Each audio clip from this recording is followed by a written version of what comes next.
नमस्कार, मैं हूं संजय शर्मा। आप देख रहे हैं 4 PM यूपी। गजब राजनीति बिहार में। नीतीश कुमार को तो कहीं का नहीं छोड़ा बीजेपी ने। 2 मिनट में घोषणा पत्र जारी, कहीं जिक्र नहीं कि नीतीश ही मुख्यमंत्री बनेंगे। इसका मतलब साफ है कि बीजेपी घबरा गई है कि जो बात चल रही थी, जो बात चर्चा में थी कि नीतीश बाबू तेजस्वी के संग जा सकते हैं, लालू के साथ जा सकते हैं। बीजेपी को डर था, अगर हमने मुख्यमंत्री घोषित कर दिया और बाद में पलटी मारी तो हम कहीं के नहीं रहेंगे।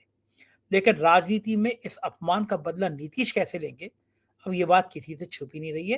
दैनिक भास्कर के राजनीतिक संपादक है केपी मलिक, मैं उनके पास लेके चलता हूँ, राजनीति की इस पहेली को सुलझाते हैं। 4 PM न्यूज नेटवर्क में स्वागत है केपी मलिक साहब, आपका बहुत बहुत स्वागत। जी धन्यवाद संजय जी। इतिहास बना दिया है, मैं बीजेपी का कायल हो गया। मतलब मैं जितनी भी आलोचना करता हूँ, लेकिन आज मेरे दिल में बीजेपी के लिए, एनडीए के लिए इज्जत बढ़ गई। कोई भी पार्टी केपी मलिक साहब नहीं कर सकती। आप इतिहास उठा के देख लीजिए, इतिहास के पन्नों में लिखा जाएगा 2 मिनट के अंदर घोषणा पत्र जारी हो गया। 2 मिनट के अंदर रिकॉर्ड है ये। जिस घोषणा पत्र पे सरकार बनाने का सपना देखते हो, जो लोगों को बताते हो कि ये घोषणा पत्र हम ये काम करने आए हैं, ये काम करेंगे, उसको 2 मिनट में जारी कर दिया। भागे जैसे घोषणा पत्र का फोटो खिंचाना हुआ और फिर भाग खड़े हो। अगर रुक गए तो पता नहीं क्या हाल हो जाएगा। वो हम लोग शुरू में कबड्डी खेलते थे ना, पाला छूना कहते थे इसको, पाला छू के कबड्डी कबड्डी कबड्डी, कुछ इस स्टाइल में एनडीए का घोषणा पत्र जारी हुआ। इस इतनी नौटंकी करने पे समझ नहीं आ रहा कि कितनी मजाक उड़ेगी। अरे 10 मिनट रुक जाते हैं, ये तो तय हो गया कि तुम नीतीश कुमार को नहीं बना रहे, अब तो पुष्ट कर दिया तुमने। और नीतीश कुमार भी पता नहीं, बेचारे बड़ा तरस आ रहा था मुझे देख, आज किस मन स्थिति में थे। लेकिन इतनी बड़ी नौटंकी, इतनी बड़ी मिस्टेक, 2 मिनट में घोषणा पत्र। केपी मलिक साहब, विनाशकाले विपरीते बुद्धि, या ये कहूं कि जब मैं हमेशा, मेरी पैट लाइन कि जब बुरा वक्त होता है तो आदमी को, मुंह पे बैठे आदमी को कुत्ता काट लेता है। इस दोनों में कौन सी चीज सही? ये नौटंकी हुई क्यों है बिहार में? नहीं देखिए संजय जी, इसमें दो बात है। एक तो आप याद कीजिए कि कल रात को ही मैंने आपको कहा था कि कल सुबह प्रेस कॉन्फ्रेंस है और तब तक नीतीश कुमार जी देख रहे हैं। नीतीश कुमार जी ने नया पोस्टर जारी कर दिया है। अकेले वो खड़े हैं कि 14 दिन के बाद, 14 दिन का इंतजार, फिर से नीतीश सरकार। ठीक है, तो वो अकेले अकेला चलो की राजनीति उन्होंने शुरू कर दी। दूसरी बात, आप जो बात कर रहे हैं 1.5 मिनट और 2 मिनट में इन्होंने मैनिफेस्टो जारी कर दिया, ये तो इन्होंने देर कर दी। इन्होंने मुख्यमंत्री राजस्थान का कितनी देर में बनाया था वो नहीं पता, पर्ची खुल गई थी 1 सेकंड के अंदर। तो ये तो सारा लिखा पड़ा था और सब तैयारियां थी। इसमें कोई नई बात और आश्चर्यजनक बात हमें नहीं होनी चाहिए, क्योंकि आप ये देखिए कि मैनिफेस्टो का 3 मिनट जो पढ़ाई करी, जो सबसे पढ़े लिखे नेता थे भारतीय जनता पार्टी के, उन्होंने अपना बताया कि भाई हमने पिछले 20 साल में नीतीश जी ने, और जब से हम भारतीय जनता पार्टी नीतीश कुमार के साथ है तब से आज तक क्या किया और आगे आने वाले 5 साल में क्या करेंगे, रोड मैप उन्होंने रखा। अगर आपने सुना, उनका नाम जो है सम्राट चौधरी है, तो सम्राट चौधरी के पढ़े लिखे होने पे कोई डाउट आपको होना नहीं चाहिए, कोई उनकी डिग्री पे कोई विवाद भी नहीं है। दूसरी बात जो आप कह रहे हैं नीतीश कुमार की, नीतीश कुमार को अब कंफर्म हो गया है, क्योंकि नीतीश कुमार को लगता था 2 मौकों पे कि एक तो प्रधानमंत्री की जो पहली रैली होगी उसमें शायद प्रधानमंत्री जी उनका नाम घोषित करेंगे, तो वो उनका जो सोच थी या उनका मानना था वो खत्म हो गया। प्रधानमंत्री की एक रैली में गए, उसके बाद वो प्रधानमंत्री किसी रैली में दिखाई दे नहीं रहे। प्रधानमंत्री जरूर है कि जितना बड़ा फोटो अपना लगाते हैं, अगर अपना 100% फोटो लगाते हैं तो 80% नाप का फोटो उस पर नीतीश कुमार का जरूर लगाते हैं, और गाहे बगाहे जो है वो नीतीश कुमार का नाम छोड़ के एनडीए सरकार की बात कर रहे हैं। ये तो प्रधानमंत्री का रहा। दूसरा जो है, मुझे कहीं ना कहीं संजय जी ये लगने लगा है कि भारतीय जनता पार्टी की, चाहे गुजरात लॉबी हो, चाहे मोदी जी हो, चाहे चाणक्य हो, और चाहे बिहार के लोग हो, और चाहे ज्ञानादेश हो, ज्ञानादेश जो चुनाव आयोग के हैं, इनको लग गया है कि ये कॉन्फिडेंट है बहुत ज्यादा कि भारतीय जनता पार्टी की सरकार बिहार में बनने जा रही है। इसलिए ना ये चिंता कर रहे हैं नीतीश कुमार की, ना ये चिंता कर रहे हैं किसी चिराग पासवान की, ना ये चिंता कर रहे हैं किसी कुशवाहा की, और वो मांझी वगैरह को तो ये कुछ पहले नहीं समझ रहे थे ना, आज समझ रहे। अब बात दूसरी ये है कि नीतीश कुमार क्या करेंगे। अब नीतीश कुमार ने जो पोस्टर जारी किया है, मेरे जैसे औसत बुद्धि वाले व्यक्ति के लिए उसका संकेत ये है कि नीतीश कुमार जी 14 तारीख तक इंतजार कर रहे हैं और वो 14 तारीख को अपना पाला बदलेंगे। अब तो पाला उनको बदलना ही पड़ेगा। और वो भारतीय जनता पार्टी इस स्थिति में उनको छोड़ेगी नहीं कि वो भारतीय जनता पार्टी में रहते हुए सरकार की मांग कर सके या दबाव बना सके या भारतीय जनता पार्टी को उनके साथ सरकार बनानी पड़े। तो अब वो जिस स्थिति में भी आएंगे उस स्थिति में वो अपने बड़े भाई लालू की शरण में जाएंगे और लालू को उनको साथ में लेने में कोई दिक्कत नहीं है क्योंकि भतीजे की मदद करने ही आ रहे हैं। तो अब वहां ये तो कहेंगे नहीं भाई मुझे मुख्यमंत्री बनाओ, क्योंकि इस स्थिति में तो ये खुद नहीं रहे। तो भतीजा अगर कोई इनको, जैसे हम पहले ही बात कर चुके हैं, भतीजा अगर ये कह दे कि चाचा अब आप डिप्टी सीएम बनते हुए अच्छे नहीं लगोगे, आप राज्यसभा जीजिए और अपना आनंद लीजिए, दिल्ली में जाइए, दिल्ली की राजनीति करिए, आपका कुछ ऐसा इंतजाम कर देते हैं, वो इस बहाने उनको शरण दे सकते हैं। क्योंकि संजय जी आपको ये समझना होगा कि नीतीश कुमार का एक बहुत बड़ा वोट बैंक है। नीतीश कुमार कोई शिंदे नहीं है कि शिवसेना बनी और शिवसेना में काम करते थे, बाल ठाकरे ने शिवसेना बनाई थी और वो उसमें कुछ दिन काम किया, नेता बन के आ गए। शाम धाम दंड भेद वहां नहीं चल पाएगा। नीतीश कुमार का जो अपना वोट बैंक है, अब नीतीश कुमार के वोट बैंक को लग गया है कि नीतीश कुमार समाप्त हो चुके हैं, तो नीतीश कुमार का 90% वोटर जो है वो लालू के खेमे में जाएगा। क्योंकि वो जिस प्रकार से आप मायावती का वोट देखते हैं, भाई मायावती आज कहां पहुंच गई, 4 बार की मुख्यमंत्री, कितना बड़ा वोट बैंक है उनका, तो क्यों नहीं उनको मिल रहा है। दुर्भाग्य देखिए कि पूरे यूपी में आज एक विधायक उनका नहीं है, तो उनका वोटर कहां चला गया। तो उनका वोटर सपा में चला गया, कुछ वोटर उनका कांग्रेस में चला गया, क्योंकि वो भारतीय जनता पार्टी से त्रस्त है। तो बिहार में भी जो भारतीय जनता पार्टी से पिछड़ा, ओबीसी, दलित जो त्रस्त है और नीतीश कुमार के साथ था, वो सीधे सीधे तेजस्वी यादव के पाले में जा गिरेगा। तो उससे कहीं ना कहीं स्ट्रॉन्ग तेजस्वी यादव होंगे, लेकिन हमें यह देखना होगा कि तेजस्वी यादव को कितना ये कंट्रोल कर पाते हैं।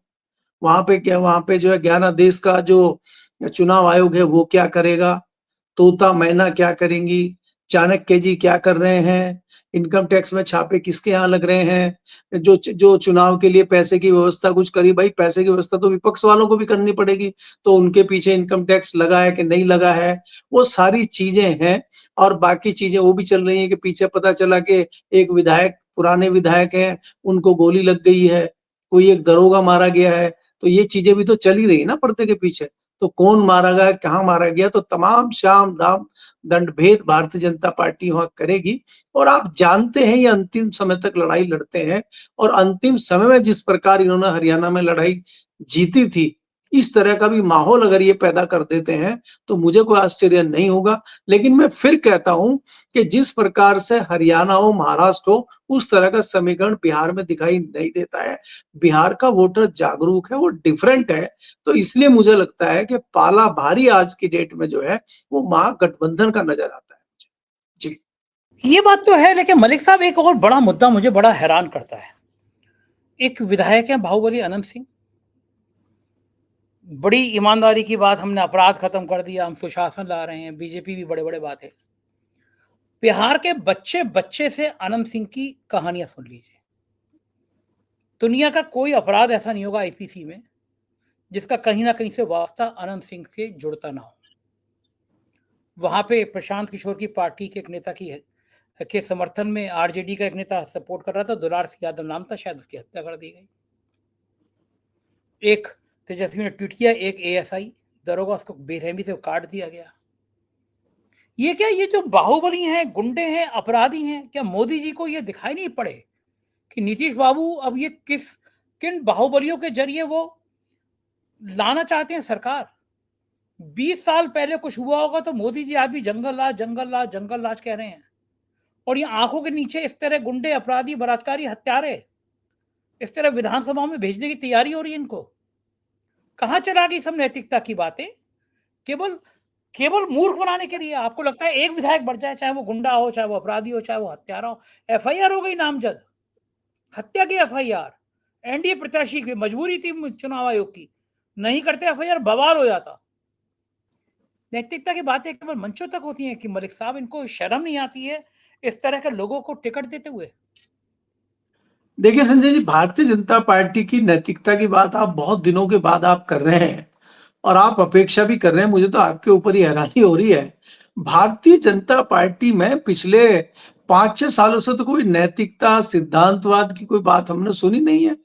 यहाँ तो जितना ज्यादा है सिद्धांती होगा, जितना ज्यादा उद्दंड किस्म का व्यक्ति होगा, उसको इतनी प्राथमिकता मिलेगी।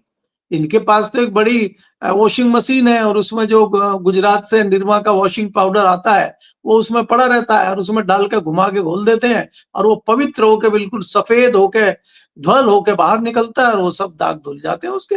ये शायद आपको नहीं पता है। अरे भाई, भारतीय जनता पार्टी को सरकार बनानी है। शाम दाम दंड भेद जब तक नहीं होगा, जब तक कुछ लोगों की कुर्बानी नहीं होगी, कैसे सरकार बनेगी? आप गुजरात से शुरू करिए, गोधरा कांड से, और यहां तक आप आ जाइए। आपको दिल्ली के कैबिनेट मिनिस्टरों के बारे में जानकारी है क्या? आप जानकारी करिए। उसके पहले आपको जानकारी भारतीय जनता पार्टी में है क्या? आपको जितने दिन बिहार में गुजरात में 15 साल मुख्यमंत्री रहे, वहां पे क्या क्या हुआ वो किसी छिपा है क्या? तो ये तो इनके खून में है और अब इनको कोई ये बहुत बड़ी चीज दिखाई देती नहीं है। इनको सरकार बनाना है किसी भी तरह से, वो कैसे ही बने, उसके उसके जो आड़े आएगा उसको रास्ते से हटाया जाएगा, उसका तरीका कुछ भी हो सकता है। तो इसलिए श्याम धाम दंड भेद करने के बाद कौन अपराधी है? अब आप मुझे बताइए कि कई सारे अच्छे अच्छे लोगों को टिकट दिए गए आपके उत्तर प्रदेश में, खासकर वेस्टर्न यूपी में, लोकसभा के चुनाव में, और वो लोग चुनाव हारे। आपको अच्छे लोग नहीं मिले। एक एक नाम सीटों का मैं गिनवाऊं आपको, और आपके पास लगातार खबर है कि आपके ये लोग चुनाव हार रहे हैं और आप उन्हीं को टिकट दे रहे हैं, क्योंकि आपको अपनी एक दादागिरी दिखानी है और आपको अपना एक दबदबा दिखाना है। आपके जो दबदबे वाले तो फेमस हैं यूपी में, उनका टिकट नहीं काट पाए। जब बहुत ज्यादा दबाव किसानों का और उनका पड़ गया तो इतना हुआ कि उनका टिकट काट कर उनके बेटे को दे दिया गया। इतनी हिम्मत नहीं हुई कि सरकार का, भारतीय जनता पार्टी का कोई व्यक्ति बाहर आए और ये बोले कि भाई इनके ऊपर इस तरह का आरोप है, लिहाजा इनको टिकट नहीं दिया जा रहा है। इतनी हिम्मत इनमें है क्या? तो ये तो इनसे कोई भी अपेक्षा करना, कोई नैतिकता की बात करना बेईमानी है। ये सरकार बनाने के लिए कुछ भी कर सकते हैं। आज आप नीतीश कुमार की अवस्था समझिए कि उसकी पार्टी को किस प्रकार से इन्होंने तार-तार किया है। वो नीतीश कुमार जो अपनी बैसाखी पे आज तक इनकी सरकार को ढो रहे हैं केंद्र में, उसके साथ अगर ये ऐसा कर सकते हैं, तो किसी अन्य व्यक्ति के साथ क्या करेंगे? और नीतीश कुमार की जो दिक्कतें हैं, परेशानियां हैं, उनकी शुरुआत भर है अभी। अभी तो नीतीश कुमार जी 14 तारीख के बाद अगर वो मजबूत नहीं रहते हैं, वो मुख्यमंत्री या उप मुख्यमंत्री या सरकार में नहीं रहते हैं या कुछ वो बनते नहीं है, तो उनकी मुश्किलात देखिएगा उसके बाद में क्या-क्या मुश्किल उनके ऊपर आएंगी। आप इनको जानते नहीं है। जी। बिल्कुल ठीक कह रहे हैं, क्योंकि मैंने देखा कि पूरे देश में महाराष्ट्र में कहते थे कि 70,000 करोड़ का भ्रष्टाचार, जेल भेजेंगे। कुछ दिनों बाद बंदा डिप्टी सीएम बन जाता है।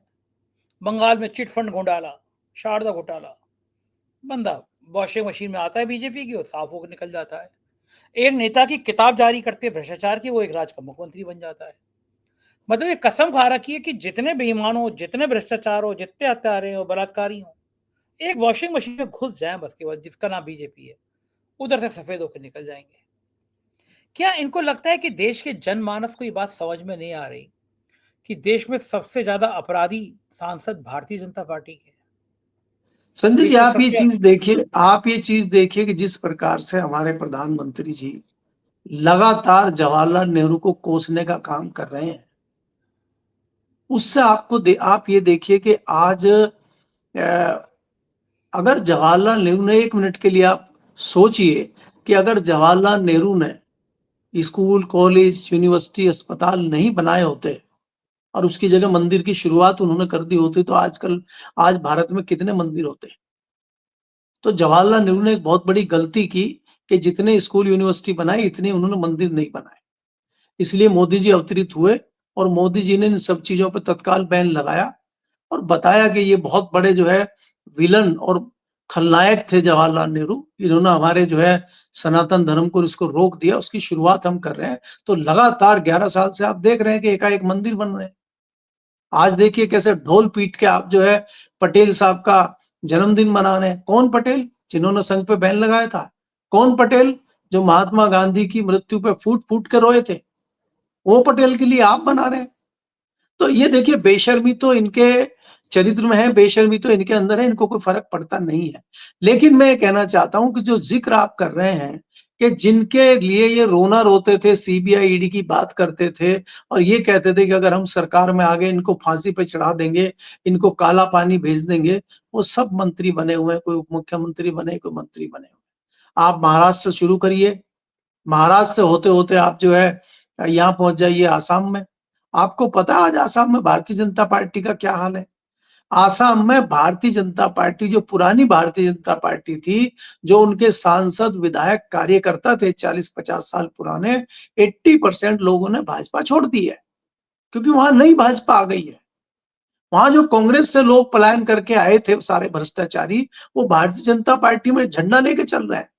और ये खाली मुख्यमंत्री मत कहिए आप इनको, ये तो चाणक्य के असली सलाहकार हैं। किसी को ठोकना पीटना हो आसपास के राज्यों में भी, आपने देखा नहीं था कि ये झारखंड के इलेक्शन में वही डेरा डाले हुए थे। अभी बिहार के इलेक्शन को भी प्रभावित करने की कोशिश कर रहे हैं। और अभी तो आप वेस्ट बंगाल के चुनाव में इनको देखना, इनको इतनी चिंता आसाम के इलेक्शन की नहीं होगी जितनी इनको वेस्ट बंगाल के चुनाव की होगी। और आज तैयारियां शुरू हो गई हैं आसाम में। आप चुनाव आयोग ने जो प्रेस कॉन्फ्रेंस करी है और कहा कि 12 राज्यों में एसआईआर शुरू हो गया है, लेकिन जरा वहां बाद में देखेंगे थोड़ा आसाम में, तो ये क्या कारण है, ये समझना पड़ेगा। तो ये बहुत सारी चीजें हैं, तो इसलिए जो हम इनसे नैतिकता की बात करें या कोई उम्मीद करें, मुझे लगता है बेईमानी है। और जनता जो है, जनता को इन्होंने 5 किलो राशन दे दिया है। लगातार कोरोना से चला, देखिए आपदा आई थी, उस आपदा को इन्होंने अवसर में तब्दील कर दिया, 5 किलो राशन दिया। अब जब तक भारतीय जनता पार्टी की सरकार रहेगी, 5 किलो राशन आपको जबरदस्ती दिया जाएगा। और जो सरकार आएगी भी, वो भी बंद करने की हिम्मत कर पाएगी कि नहीं कर पाएगी, क्योंकि ये होगा ये साले विलन फिर आ गए और देखिए आते ही इन्होंने 5 किलो राशन बंद कर दिया, हमने बड़ी मुश्किल से दिया था। और रोज Bharatiya Janata party press conference कर करके बताएगी और हम और आप उस पर बहस करेंगे, डिस्कशन करेंगे।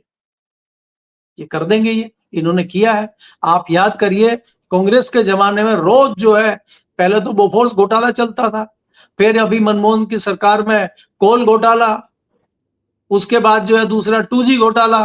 अब वो सारे घोटाले सफेद हो गए हैं, कोई घोटाला नहीं है। और 11 साल में तो कोई घोटाला हुआ ही नहीं। आपको पता है जो 12,000 12,500 ट्रेनें बिहार में चली हैं, आप मुझे बता सकते हैं पूरे देश में कितनी ट्रेनें हैं? पूरे देश में लगभग 14,000 ट्रेनें हैं और आप कह रहे हैं 12,000 आपने बिहार भेज दी हैं, तो देश में क्या ट्रेन क्या कर रहे हैं? है ही नहीं कहीं। बाकी देश 100 ट्रेन पे 1000 ट्रेन पे चल रहा है। तो ये नहीं कर कुछ भी बोल सकते हैं, ये कुछ भी बोल सकते हैं, कुछ भी कर सकते हैं। इनको किसी भी कीमत पे सत्ता चाहिए। जी। अच्छा, मुझे बड़ी हैरानी होती है देश के लोगों की सहन शक्ति पे। 2014 में साहब आए थे और 100, 200, 300 करोड़ रुपए, शायद मुझे एक्यूरेट फिगर याद नहीं, लेकिन सैकड़ों करोड़ में थी। उतना बजट में आवंटित कर दी गई कि साहब बुलेट ट्रेन चलेगी अहमदाबाद से मुंबई। ये देश के लोगों का सब्र देखिए यार, 11 साल में पूछ नहीं रहे कि वो रुपए कहाँ चला गया। बुलेट ट्रेन क्या बाया मोदी जी के घर चल रही है जो हमें दिख ही नहीं रही है?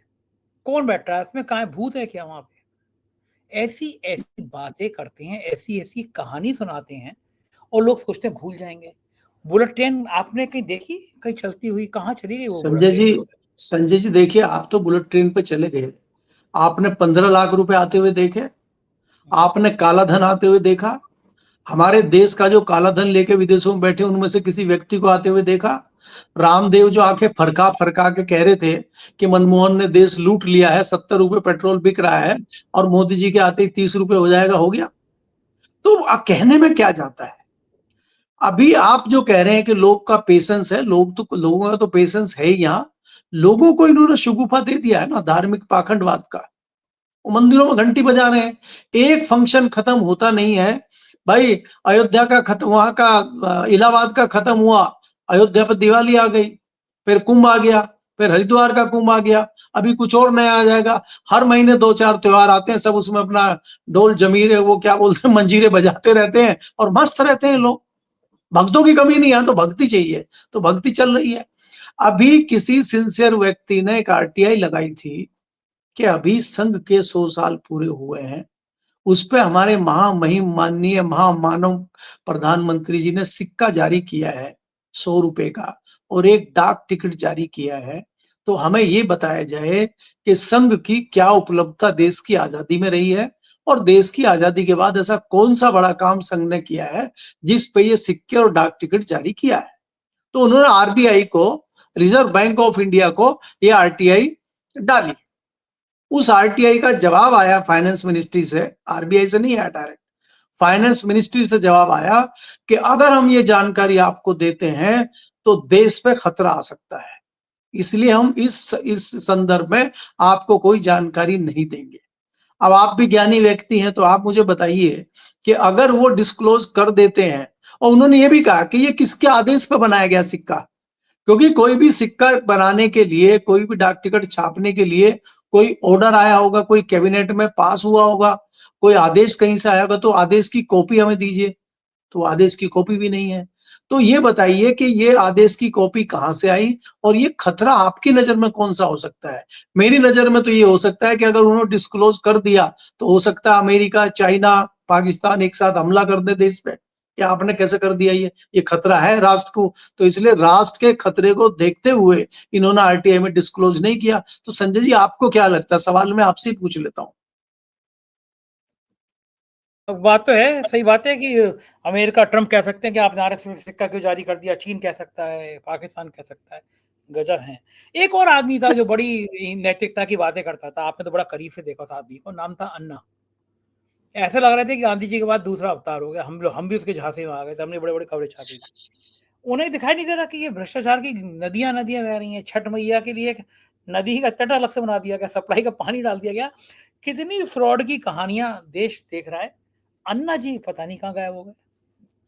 संजय जी आप देखिए, आप अभी अन्ना जी की बात कर रहे हैं और ये हम बल्कि माफी भी चाहते हैं। मैं खुद माफी चाहता हूँ देश के लोगों से जो हमें एज ए पत्रकार सुनते हैं। उस चीज में तो हम भी धोखा खा गए थे जब वो 2011-12 में आंदोलन रामलीला मैदान पे हुआ था और वास्तव में लगा था, मैं आपको बताऊं, मैं तो बहुत बारीकी से उस टाइम पार्लियामेंट भी कवर कर रहा था और सेंट्रल की एक एक चीज पे हमारी नजर रहती है। तो कांग्रेस में ऐसा नहीं है कि कांग्रेस कोई दूध की धुली हुई थी। कांग्रेस में भी गड़बड़ी थी, हर सरकार में गड़बड़ी होती है। और कांग्रेस के कई जो सीनियर मंत्री थे उनमें थोड़ी अहम अहम की बू आने लगी थी। चाहे वो चिदंबरम हो, चाहे वो कपिल सिब्बल हो, चाहे आनंद शर्मा हो, जितने भी इनके क्रांतिकारी मंत्री थे, ये लगता था कि इनसे ऊपर कोई नहीं है, यही भगवान है। तो इस तरह से लोगों में एक चिड़न हो गई थी। 10 साल से सरकार इनकी थी तो इनमें एक अहम आ गया था। तो लोगों ने ऐसे ही करा कि इनको एक बार सबक सिखाया जाए और उस पे जो है तुर्रा ये हो गया कि ये जो रामलीला मैदान में पहले तो बाबा रामदेव को इन्होंने बिठाया, लेकिन बाबा रामदेव को उन्होंने कई तरीके से कंट्रोल कर लिया। आप ये देखिए संजय जी के 13 महीने किसान बैठे रहे, इनके कोई भी इस तरह की कोई सीरियस मीटिंग नहीं हुई कि आंदोलन को निपटाया जाए। उलझाने के लिए तो कई मीटिंग इन्होंने उनसे करी, लेकिन रामदेव से मीटिंग करने के लिए, उसके बाद अन्ना हजारे से मीटिंग करने के लिए 3 कैबिनेट सीनियर मंत्री और 4 कैबिनेट सीनियर मंत्री वार्ता करने जाते थे। और बाद में जब नहीं अन्ना हजारे माने, नहीं रामदेव माने, तो रामदेव का आपको पता होगा कि वो महिला के वस्त्र पहन के भागे थे। उसके बाद जो अन्ना हजारे और फिर ये अरविंद केजरीवाल को लाए, क्योंकि अरविंद केजरीवाल क्रांतिकारी हैं, पढ़े लिखे आदमी हैं, थोड़ा सिंसियर हैं, उनकी वेशभूषा भी ऐसी थी, मफलर बांध के खांसते रहते थे, वो तो पर दया आती थी लोगों को। तो उनको दया का पात्र बना के बिठाया और इनको अन्ना को जो है अन्ना भूखे अन्ना बिठाया और अन्ना ही अन्ना देश में हो गया और लोग इनके पीछे लग लिए। इन्होंने देश की जनता को ठगने का काम किया। भारतीय जनता पार्टी और संघ इतने दोषी नहीं है जितने ये दोषी हैं, क्योंकि इन्होंने टूल का काम किया और वही टूल का काम आज की डेट में बिहार में पीके कर रहे हैं। ये मैं गारंटी के साथ संजय जी आपको कहता हूं, आपको भी महीने में 2 महीने में ये बात पता लग जाएगी। बिल्कुल ठीक कह रहे हैं राजनीति। अन्ना हजारे के कंधे पर रख के बंदूक चला के इन्होंने जो कांग्रेस को का सफाया किया दिल्ली में और देश की सरकार में, आप देखिए 15 साल की शीला दीक्षित की सरकार का रिकॉर्ड है कि दिल्ली में जितना विकास उस 15 सालों में हुआ, जितने फ्लाईओवर बने, जितनी सड़कें बनी, आज तक इतनी सड़कें कभी नहीं बनी। 6, 7, 8 साल केजरीवाल रहे और अभी लगभग 1 साल भारतीय जनता पार्टी की सरकार को होने वाला है। एक-एक फीट के गड्ढे दिल्ली की सड़कों पे हैं, आप किसी से भी पूछ सकते हैं। और यमुना की व्यवस्था तो आपने देख ही ली है। अन्ना हजारे हों चाहे कोई दूसरे लोग हों, ये tool as a tool use किए गए और उनमें से बहुत सारे लोगों को पुरस्कृत किया गया। उसमें आप देख सकते हैं चाहे वो किरण बेदी हों, चाहे वो दूसरे, एक-एक का नाम लेना तो मेरे लिए भी मुश्किल हो जाएगा। अधिकतर लोगों को पुरस्कृत कर दिया गया है और सब अपना-अपना इनाम लेकर निकल गए हैं और जिन कुछ लोगों को इनाम नहीं मिला, वो आज तक गालियाँ दे रहे हैं। उसमें कुछ हमारे मित्र पत्रकार भी हैं, जो आजकल कई सारे चैनल खोल के बैठे हैं। उसमें कई सारे कवि भी हैं, जो आजकल कविताओं में भी अपनी कई भड़ास निकाल देते हैं। कई सारे लोग जो है ऐसे हो गए, ना वो इधर के रहे, ना उधर के रहे। तो ऐसा भी हुआ कई लोगों का। लेकिन सबको जो है, जो इनाम मिलना था मिल चुका। केजरीवाल एक इनकम टैक्स कमिश्नर थे, रिटायर होने वाले थे और वो जो है मुख्यमंत्री रह गए 2 बार दिल्ली के, तो उनको मिल गया जो मिलना था। और उसका जो है जो एक छोटा इनाम था वो आपने पंजाब के तौर पर भी आपको मिला हुआ है। और अभी देखिए वो बिहार में भी चुनाव लड़ रहे हैं और आने वाले समय में गुजरात में फिर चुनाव लड़ेंगे। तो वो तो अपनी भूमिका निर्णायक तरीके से निभा रहे हैं। मुझे कोई संशय नहीं है इसमें कि वो भारतीय जनता पार्टी के असली बी टीम केजरीवाल हैं और वो सब जगह कांग्रेस को रोकने के लिए और भारतीय जनता पार्टी की सरकार बनाने में सहायक होते हैं। जी। बिल्कुल ठीक कह रहे हैं, राजनीति का यही हाल है। बहुत-बहुत शुक्रिया मलिक साहब, आपने मुझसे इतनी बातचीत की, जानकारी दी। Thank you. ये देखिए केपी मलिक जी, पूरी बातचीत आपने सुनी, मुझको यकीन है बातचीत पसंद आई होगी। चैनल को सब्सक्राइब करना और जॉइन करना ना भूलें। Thank you.